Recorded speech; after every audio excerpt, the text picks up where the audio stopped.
হে WhatsApp guys, কেমন আছো তোমরা সবাই? আশা করি সবাই খুব ভালো আছো। র্যান্ডম ভিডিও চ্যানেলের মুভির এক্সপ্লেনেশন সিরিজে আজকের পর্বে আমরা হলিউডের একটা বি গ্রেডের 18+ সিনেমা এক্সপ্লেন করতে চলেছি। আর এই সিনেমাটির নাম হচ্ছে ইয়োর হাইনেস। আর এই সিনেমাটিকে বি গ্রেডের বলার কারণটা হচ্ছে প্রথমত সিনেমাটির বাজেট, আর তারপর এই সিনেমাটিতে যে অভিনেতা অভিনেত্রীরা ছিল তারাও সেরকম হলিউডের মতো নাম করা অভিনেতা অভিনেত্রী নয়। আর আরেকটা ব্যাপার হচ্ছে এই সিনেমার যে তোমার ডিস্ট্রিবিউশন, সেটাও যে আমাদের অনেক বড় আকারে হয়েছিল ব্যাপারটা এরকম নয়। আমি বিষয়টা একটু সংক্ষেপে বুঝিয়ে বলি। হলিউডের মার্ভেল থেকে একটা সিনেমা রিলিজ পেলে পুরো দুনিয়াতে রিলিজ পায়, বাট কিছু কিছু সিনেমা থেকে অল্প বাজেটের যেগুলো দেখা যায় খুব বেশি জায়গায় রিলিজ পায় না। তো ওইরকম একটা সিনেমা এটা আর কি। আর যেহেতু অলরেডি আমরা থাম্বনেলও মেনশন করে দিয়েছি যে এটা একটা 18+ সিনেমা, তো বুঝতেই পারছো এই সিনেমাটি দেখার আগে অবশ্যই তোমাদের হেডফোন লাগাতে হবে। তবে আমি তোমাদের নিশ্চিত করতে পারি যতদূর পসিবল আমি চেষ্টা করবো 18+ পুরো টপিক বাদ দেওয়ার জন্য। তবে এর জন্য যেটা হবে, এই সিনেমাটার অ্যাকচুয়াল যে মজা সেটা অনেক কমে যাবে। তবে তারপর আমি চাই না যে আমাদের ভিডিও দেখতে গিয়ে তোমরা কোনো বিড়ম্বনার শিকার হও বা কোনো সমস্যায় পড়ো। তো যাই হোক, আমরা ভিডিওটা স্টার্ট করবো। তবে তার আগে সিনেমাটা সম্পর্কে ছোট্ট একটা তথ্য দিই। সিনেমাটি নির্মিত হয়েছিল 2011 সালে। নির্মাণে ব্যয় হয়েছিল প্রায় 400 কোটি টাকা, আর বক্স অফিস আয় করেছিল মাত্র 280 কোটি টাকা। তো বুঝতেই পারছো আহামরি বিগ বাজেটের সিনেমা নয় বা আহামরি ব্যবসাও করেনি। তবে এই সিনেমাটি ইন্টারনেট আসার আগে, যখন স্যাটেলাইট বা ডিশ চ্যানেলের মনে করো আধিপত্য ছিল আমাদের দেশে, তখন কিন্তু এই সিনেমা প্রচুর আমরা স্টার মুভিজে দেখেছি। মানে এই সিনেমা স্টার মুভিজে প্রচুর দেওয়া হতো, এছাড়া অন্যান্য ইংলিশ চ্যানেলে দেওয়া হতো। তবে যারা এটা ডিভিডি ভার্সন দেখেছে তারা জানে যে এই সিনেমাটা কত ন্যাস্টি। তো যাই হোক, আমি বাড়তি কোনো কথা বলাচ্ছি না, চলো আমরা মূল ভিডিওতে চলে যাই। বাট তার আগে ছোট্ট একটা কমার্শিয়াল বিজ্ঞাপন থাকবে, বিজ্ঞাপনটা স্কিপ করে তুমি মূল ভিডিওতে চলে যাবে। তোমাকে কষ্ট করে বিজ্ঞাপন দেখার প্রয়োজনই পড়বে না। তো আমি বিজ্ঞাপন প্লে করে দিচ্ছি, তুমি চলে যাও মূল ভিডিওতে।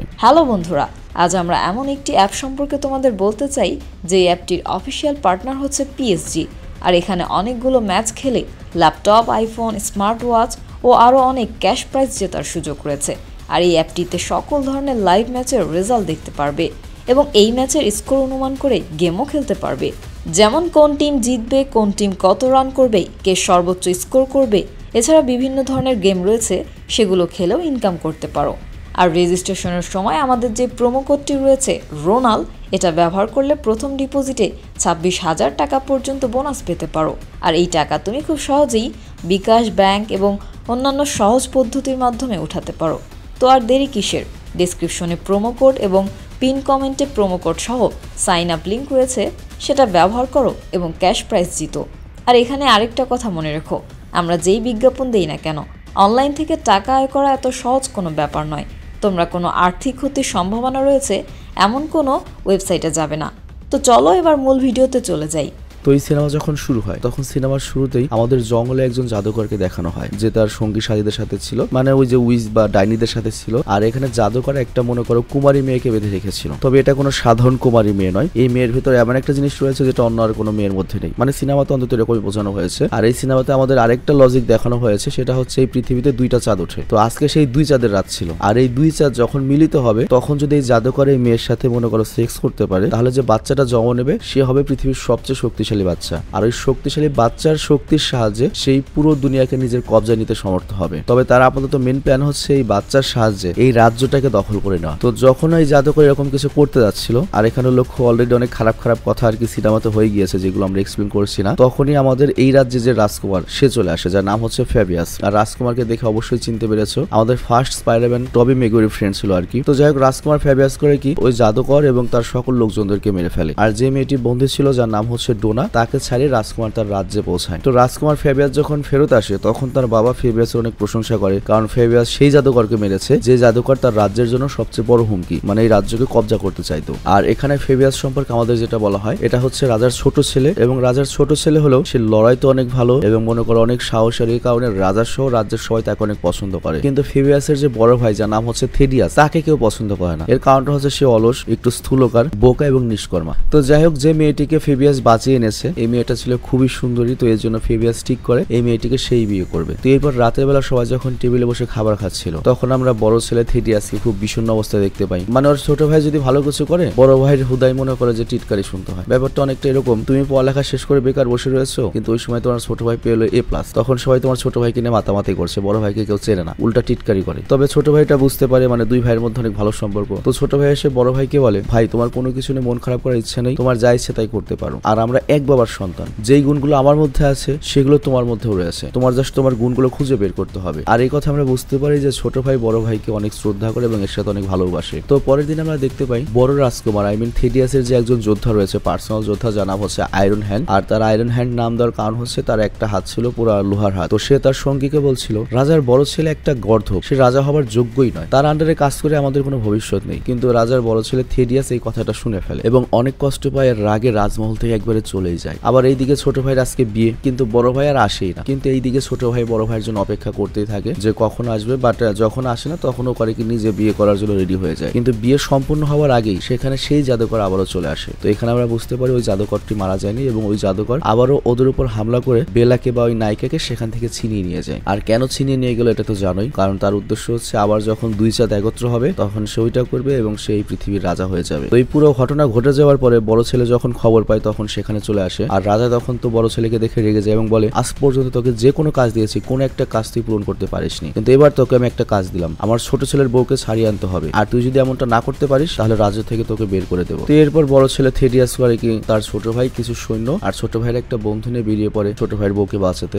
কিন্তু সবার আগে তারা যায় হচ্ছে ওরাকেলের কাছে। আর ওরাকেল হচ্ছে এমন একটা প্রাণী যার সব সম্পর্কে জ্ঞান রয়েছে এবং ভবিষ্যৎ বলতে পারে। তো ওরাকেল ওই দুই ভাইকে বলে দেখো, কয়েকদিন পরে যখন আবার দুই চাঁদ একত্র হবে তখন যদি বেলাডোনাকে ওই জাদুকর বিয়ে করে ফেলে তাহলে কিন্তু তোমাদের রাজ্যকে কবজা করে নেবে সবার ফার্স্টে এবং তোমরা সবাই মারা পড়বে। কিন্তু তোমরা যদি এই সমস্যা থেকে বাঁচতে চাও, ওই জাদুকরকে সারা জীবনের জন্য মারতে চাও, তোমাদের একটা বিশেষ তরলের প্রয়োজন হবে। আর সেটা বানানো হয়েছে একটা ইউনিকর্নের শিং দিয়ে। ইউনিকর্ন মানে হচ্ছে পৌরাণিক কাহিনীতে একটা ঘোড়া রয়েছে যেটার মাথায় একটা শিং রয়েছে, সেগুলোকে ইউনিকর্ন বলা হয়। তো যাই হোক, এখানে ওরাকল আরো বলে ওই তরলটা পাওয়া এত সহজ নয়, কারণ ওটা একটা ভয়ঙ্কর জায়গায় রয়েছে আর সেটাকে একটা বিশাল শক্তিশালী জন্তু পাহারা দিচ্ছে। আর সবচেয়ে বড় সমস্যাটা হচ্ছে ওই জায়গাটা অনেক দূরে এবং কেউ ওই জায়গাটা সম্পর্কে যায় না। তবে আমি তোমাদেরকে একটা ম্যাজিক্যাল কম্পাস দিচ্ছি, এই কম্পাসের সাহায্যে তোমরা ওই জায়গা পর্যন্ত পৌঁছাতে পারবে। তো যাই হোক, এরপর ওরা করে ওই কম্পাসের সাহায্যে ওই তরলের জায়গাটা এগিয়ে যেতে থাকে। আর অনেক দূর যাওয়ার পরে তারা রাস্তায় একটা জায়গায় ক্যাম্প করে। কিন্তু তখনই ফেবিয়াসের সৈন্য দলে একটা বুড়ো লোক ছিল যে কারিকে লুকিয়ে একটা নির্জন জায়গায় যায় আর কিছু মন্ত্র পড়তে থাকে। আর মন্ত্র পড়তেই জাদুকরের চেহারা ভেসে ওঠে এবং সে ওই জাদুকরের সাথে কথা বলতে শুরু করে। মানে ব্যাপারটাকে তুমি অনেকটা ভিডিও কলের মতো বলতে পারো। কিন্তু আমরা একটা জিনিস এখানে ক্লিয়ার হয়ে যাই যে এই লোকটা ওই জাদুকরের জন্য কাজ করে। তো যাই হোক, ওই লোকটি জাদুকরকে ফেবিয়াস এবং থেডিয়াস মানে দুই ভাইয়ের পুরো প্ল্যান বলে দেয় যে ওরা এখন তরল আনতে যাচ্ছে। তো এই জাদুকর এরপর ওই লোকটিকে বলে ফেবিয়াসকে আমি ছোট ছেলেকে দ্রুত আমার কাছে নিয়ে আসো, যাতে আমি ওর সামনে ওর হবু স্ত্রীকে বিয়ে করতে পারি এবং এরপর যা যা করবো নিজের চোখে দেখবে, এটাই হবে ওর শাস্তি। আর এদিকে আমরা দেখি ছোট ছেলের যে হাবাগুবা বন্ধু ছিল ও করে কি সবকিছু দেখে ফেলে। আর তারপর ও করে কি দ্রুত দৌড়িয়ে গিয়ে থেডিয়াস এবং ফেবিয়াস দুই ভাইকে সব বলে দেয় যে আমাদের মধ্যেই হারামজাদা বেঈমান রয়েছে জাদুকরের লোক। তো এরপর ওরা দুজন করে ওই বুড়ো লোকটার কাছে আসে। আর তারপর ছোট ভাই জিজ্ঞাসা করে এটা কি সত্য তুই জাদুকরের জন্য কাজ করিস? তখন ওই বুড়ো লোকটি বলে হ্যাঁ এটা সত্য, সে আমার মাস্টার। আর এরপর সে করে কি তার ভেতর থেকে একটা অদ্ভুত জিনিস বের করে। আর তারপর যখন দুটো জিনিসকে এক জায়গায় বাড়ি দেয় সেখানে প্রচন্ড আলোর একটা বিস্ফোরণ হয়। আর এর ফলে সবাই ডিস্ট্রাক্ট হয়ে যায়। আর তারপর ওই বুড়ো লোকটি সেখান থেকে পালানোর চেষ্টা করে, বাট সেই বোকা বন্ধুটা সেই বুড়ো লোকটাকে ধরে ফেলে। আর তারপর তারা ওই বুড়ো লোকটিকে নিয়ে ক্যাম্পে আসে এবং আয়রন হ্যান্ডের কাছে দিয়ে দেয় যে ও একটা বেঈমান জাদুকরের জন্য কাজ করে। কিন্তু তখন দেখা যায় আয়রন হ্যান্ড ওদের সাথে বেঈমানি করে দেয় এবং ও জাদুকরের সাথে মিলিত হয়ে কাজ করছে। এবং এখানে আয়রন হ্যান্ড বলে জাদুকর আমাকে নির্দেশ দিয়েছে আমি তোমাদের সবাইকে মেরে ফেলে ফেবিয়াসকে বা ছোট ছেলেকে তার কাছে যেন পৌঁছে দেয়। আর তখনই তারা বুঝতে পারে যে এখানে সব লোকই জাদুকরের সাথে মিলিত। কিন্তু ওখান থেকে পালানোর আগে আয়রন হ্যান্ড করে ওদের উপর আক্রমণ করে, বাট সেখান থেকে কোনো রকমের থেডিয়াস ফেবিয়াস এবং ফেবিয়াসের সেই বন্ধু বোকা বন্ধু সেখান থেকে পালাতে সমর্থ হয়। আর এখানেও লক্ষ্য একটু আগে খুবই বাজে একটা অ্যাডাল্ট সিন ছিল, মানে যে বুড়ো লোকটাকে তোমরা দেখেছো তাকে এমন সিস্টেমে দেখানো হয়েছে সে ছেলেও না মেয়েও না, মানে তার উপরের টুক হচ্ছে ছেলে নিচের টুক হচ্ছে মেয়ে মানুষ। মানে এরকম আজগুবি মনে করো বাজে জিনিস এই সিনেমাতে দেখানো হয়েছে এবং ভবিষ্যতের আরো জিনিসও দেখানো হবে, বাট আমরা ওগুলো সব স্কিপ করে যাবো। মানে এটা 18+ যে সিনেমা এটা তোমরা বুঝতেই পারবে না। তো যাই হোক, এরপর পালাতে পালাতে অনেক বেশি ক্লান্ত হয়ে যায়। আর এর জন্য ওরা জঙ্গলের একটা জায়গায় গিয়ে বিশ্রামের জন্য বসে। আর তখন ফেবিয়াস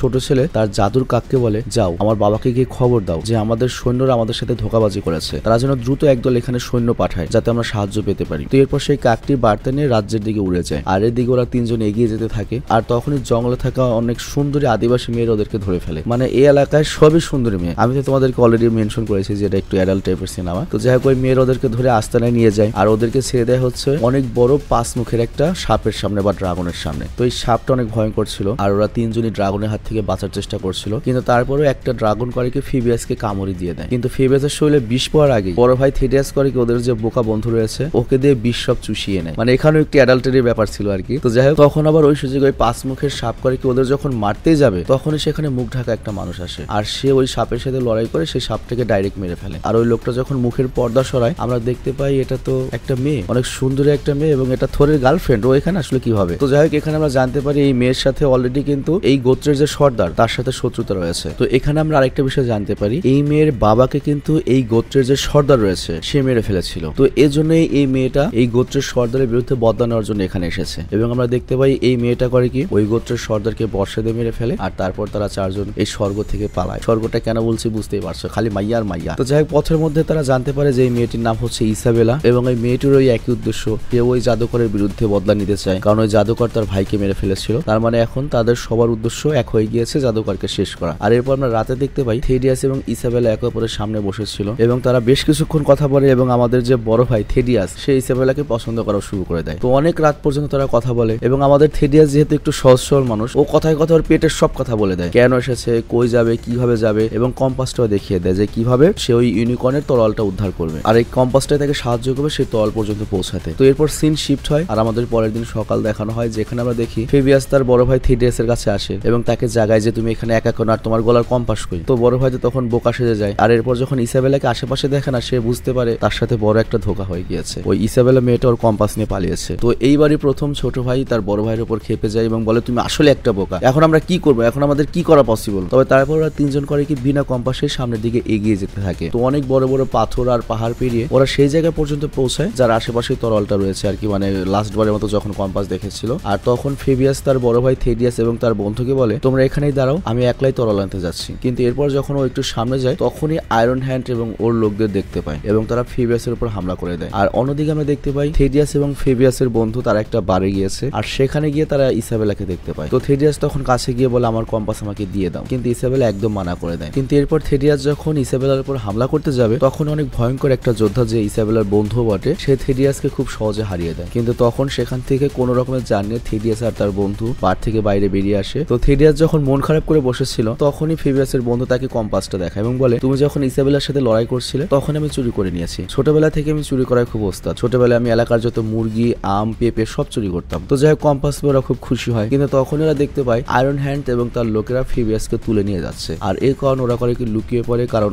এতগুলো লোকের সাথে ওরা তো মোকাবেলা করতে পারবে না। তো পরের দিন সকাল ওরা বুঝতে পারে না যে ওদের কি করা উচিত, বাট তখন ওদের সামনে ইসাবেলা চলে আসে এবং ইসাবেলা ওদের কাছ থেকে কম্পাসটা ফেরত চায়। বাট এখানে আমাদের বড় ভাই ইসাবেলাকে বলে আমি জানি না তোমার উদ্দেশ্য, বাট আমার একটা উদ্দেশ্য রয়েছে, আমার ছোট ভাইকে আয়রন হ্যান্ড এবং তার লোকেরা তুলে নিয়ে গিয়েছে আর তার জীবন ঝুঁকিতে রয়েছে, আমি চাই তুমি আমাকে সাহায্য করো, কিন্তু তার আগে আমাদের ইউনিকর্নের শিং থেকে বানানো ওই তরলটা লাগবে। তো যাই হোক, এই কারণ ওরা করে কি কম্পাসের সাহায্যে সেই গুহায় পৌঁছায় যেখানে তরল রয়েছে, আর এরপর গুহার দরজার বাইরে যখন কম্পাসটা লাগায় দরজাটা খুলে যায়, আর ভেতরে গেলে একটা ভয়ঙ্কর প্রাণী যেটার উপরটুক মহিষের মতো নিচেরটুক মানুষের মতো সেটা আক্রমণ করে দেয়। তো ওই প্রাণী দেখে সবাই এদিক ওদিক পালাতে শুরু করে এবং আলাদা হয়ে যায়। কিন্তু থেডিয়াস গিয়ে সেই জায়গায় পৌঁছায় যেখানে ইউনিকর্নের শিং দিয়ে বানানো তরলটা ছিল, যেটা পেতে তারা এত দূরে এখানে এসেছে। তো থেডিয়াস করে কি তরলটা বের করে নেয়, কিন্তু এখানে যে তরলের রক্ষক ছিল যার অনেকগুলো চোখ ছিল সে বলে দেখো এই তরলটা সেই পেতে পারে যার ভেতরে কোনো হিংসা নেই, লোভ নেই এবং সে একজন আসল হিরো, তো তুমি এটা প্রমাণ করো। আর এই কথা বলে সেই অসংখ্য চোখের মনস্টারটি থেডিয়াসকে দুটো অপশন দেয়, বলে তুমি যদি এখান থেকে রাজ্যে ফিরে যাও তাহলে তোমার ভাই মারা পড়বে, আর তোমার ভাই মারা পড়লে তুমি রাজা হয়ে যাবে এবং তুমি আরামে এসে জীবন কাটাতে পারবে। আর অপশন 2 হচ্ছে তুমি তরলটা নিয়ে গিয়ে তোমার ভাইকে বাঁচাবে, কিন্তু সেখানে গেলে তুমি মারাও পড়তে পারো। কিন্তু আমরা জানি দুই ভাইয়ের ভিতর অনেক ঘনিষ্ঠতা, তো এখানে থেডিয়াস সিলেক্ট করে অপশন 2, আমি আমার ভাইকে বাঁচাবো। তো থেডিয়াস যখন এই কথা বলে তখন ওই প্রাণীটি খুশি হয়ে যায় এবং থেডিয়াসকে ওই তরলটা দিয়ে দেয়। আর এরপর যখন থেডিয়াস ওই তরলটা নিয়ে বের হয় তখন এমন একটা দৃশ্য দেখানো হয় যেটা আমি এক্সপ্লেনও করতে পারবো না কিংবা আমি স্ক্রিনেও দেখাতে পারছি না, মানে ফেবিয়াসের ওই বন্ধুকে গিয়ে বাঁচায় ওই প্রাণীটির হাত থেকে এবং তারপর ওদের সবাইকে নিয়ে এখান থেকে বেরিয়ে পড়ে। কিন্তু আমাদের থেডিয়াস জানে যে ওই জাদুকরের সাথে অনেক লোক রয়েছে, অনেক ভয়ঙ্কর যোদ্ধা রয়েছে, সে একা গেলে কোনোভাবেই পারবে না। আর তাছাড়া আজকে হচ্ছে 2 চাঁদ মিলিত হবার রাত, তো যা করার দ্রুত করতে হবে। তো এই কথা ভেবে থেডিয়াস করে সেই শক্তিশালী সাথীকে ইসাবেলা সেই বন্ধুকে সাথে করে নিয়ে যায়। আর তারপর তারা চারজন এগুতে এগুতে এমন একটা জায়গায় পৌঁছায় যেখানে জাদুকর ফেবিয়াস এবং বেলাডোনাকে বন্দী করে রেখেছে। তো ওরা অনেক চালাকি করে সেই জায়গা পর্যন্ত পৌঁছায় যেখানে ফেবিয়াসকে বন্দী করে রাখা হয়েছে এবং ফেবিয়াসকে তারা মুক্ত করে। আর তারপর থেডিয়াস করে কি তার ভাইকে ইউনিকর্নের শিং দিয়ে বানানো সেই তরলটা দিয়ে দেয়, আর ফেবিয়াস সেই তরল নিয়ে যায় হচ্ছে জাদুকরের সামনে। আর এদিকে আমাদের দেখানো হয় জাদুকরের অন্য লোকদের সাথেও থেডিয়াসের লোকদের লড়াই চলছে এবং এই ভয়ঙ্কর লড়াইয়ে জাদুকরের সকল লোকদেরকে মেরে ফেলা হয়। এবং এখানেও আরেকটা সিন রয়েছে যেটা হচ্ছে ফেবিয়াস এবং ওই যে আয়রন হ্যান্ডের, ওটা আমরা এক্সপ্লেন করতে পারছি না। তো যাই হোক, এরপর দেখা যায় আকাশে 2 চাঁদ একত্র হয়ে গিয়েছে, তো এতে জাদুকরের শক্তি আরো বেড়ে যায়। কিন্তু তখনই ফেবিয়াস করে কি ইউনিকর্নের শিং দিয়ে বানানো ম্যাজিক্যাল তরল দিয়ে জাদুকরকে শেষ করে দেয়। আর এইভাবে জাদুকরের কিচ্ছা কাহিনীও শেষ হয়ে যায়। তো ফাইনালি ফেবিয়াস বেলাডোনাকে মুক্ত করতে সমর্থ হয়, মানে নায়ক নায়িকাকে পেয়ে গিয়েছে। তো ছোট ভাই তো তার নায়িকাকে পেয়ে গিয়েছে, কিন্তু বড় ভাইয়ের যে নায়িকা রয়েছে ইসাবেলা, সে সকাল হলে এখান থেকে চলে যেতে চায়। সে বলে আমার আরেকটা প্রতিশোধ রয়েছে। মানে এই ইসাবেলা মেয়েটার খালি প্রতিশোধই, বাপরে একজন মারছে, ভাইকে একজন মারছে, এখন যে কার প্রতিশোধ নিতে যাচ্ছে কে জানে। কিন্তু আমাদের থেডিয়াস তো ইসাবেলাকে ভালোবেসে ফেলেছে। সে তো অনেক কষ্ট পায় যে ইসাবেলা চলে যাবে। তো যাওয়ার আগে ইসাবেলা বলে যায় তুমি টেনশন করো না, আমি সবসময় তোমাকে মনে রাখবো। আর থেডিয়াসে বলে ঠিক আছে, আমি তোমাকে আমার একটা চিহ্ন দিচ্ছি। তো থেডিয়াস কি দেয় দেখতেই পাচ্ছ, এটা কি বুঝতেই পারছো, এটা হচ্ছে ওই যে সে পশুটাকে মারলো, ওই পশুটার এটা নিয়ে এসেছে আর কি। আর এটা দেখে মোটামুটি বুঝতে পেরেছে যে কেমন এরাল টাইপ সিনেমা এটি, এবং কত কৌশলগত ভাবে আমরা এটা এক্সপ্লেন করেছি যাতে তোমাদের কোনো সমস্যা না হয়। তো যাই হোক, এরপর ফেবিয়াস আর থেডিয়াস মানে দুই ভাই রাজ্যে ফিরে আসে। আর রাজা প্রথমবারের মতো তার বড় ছেলের বাহাদুরিতে অনেক খুশি হয়। ইভেন যারা আগে বড় ছেলে থেডিয়াসের মজা নিত তারাও এখন জয় জয়কার করছে। আর এরপর ফেবিয়াস এবং বেলাডোনারও বিয়ে হয়ে যায়। তো এক রাতে থেডিয়াস যখন শুয়েছিল তখন ওর মনে হয় রুমে কেউ এসেছে। আর এরপর যখন ওঠে ও দেখতে পায় এখানে ইসাবেলা এসেছে। তো ইসাবেলা তখন বলে থেডিয়াস আমি তোমাকে কখনো ভুলতে পারিনি, বারবার তোমার কথা মনে পড়ে, আর আমিও তোমাকে অনেক ভালোবাসি, কিন্তু আমি চাইলেই বিয়ে করতে পারবো না, কারণ একটা ডাইনি আমাকে বন্দি করে রেখেছে, এর জন্য আমি কখনই কারো কাছাকাছি যেতে পারবো না। তো আমি ভিডিও এডিটরকে রিকোয়েস্ট করবো যে দৃশ্যটা দেখানোর জন্য কেন কাছাকাছি যেতে পারবে না, মানে আমাদের এই নায়িকাকে লক করে রাখা হয়েছে। তো আমাদের নায়িকা ইসাবেলা বলে যদি তুমি আমাকে বিয়ে করতে চাও তাহলে এই লকারের চাবিটা ওই ডাইনির কাছ থেকে উদ্ধার করতে হবে, আর আমি সেটা আনতেই গিয়েছিলাম, কিন্তু আমি চাই তুমি আমার সাথে চলো। তো থেডিয়াস তখন বলে হ্যাঁ অবশ্যই, ওই ডাইনিকে আমি শেষ করে দেবো এবং চাবি উদ্ধার করে তোমাকেও আমি নিজের করে নেবো। তো এরপর তার নতুন একটা সফরে বের হয়, আর এখানে এই সিনেমাটি শেষ হয়ে যায়। তো বুঝতেই পারছো যে এটা কেমন টাইপের একটা সিনেমা ছিল, কিন্তু আমাদের একজন দুষ্টু স্ক্রিপ্ট রাইটার এই সিনেমাটি আর কি সিলেক্ট করেছে। তবে তাকে আমি বলেছিলাম যে যথাসম্ভব যত বাদ দিয়ে করা যায়, মানে যত অ্যাডাল্ট সিন রয়েছে বাদ দিয়ে যত করা যায় সেভাবে করো আর কি। তো আমি জানি না এই সিনেমাটির এক্সপ্লেন তোমাদের কেমন লেগেছে, বাট অ্যাকচুয়াল সিনেমাটা তোমরা যদি একটু 18+ সিনেমা পছন্দ করো তাদের জন্য এটা ভালো লাগবে। কাহিনী যথেষ্ট মজার, অনেক দুষ্টু দুষ্টু সমস্যাও রয়েছে, জোকস রয়েছে, তবে ওভারঅল সিনেমাটি ভালো লাগতে পারে আর কি। তবে আমাদের পক্ষে তো আর এইভাবে এক্সপ্লেন করা পসিবল নয়, কারণ আমাদের ভিডিও আমাদের অনেক পরিচিত মানুষে দেখে। তো যাই হোক, আমি বিদায় নিচ্ছি, ভালো থেকে সুস্থ থেকো, টেক কেয়ার, বাই।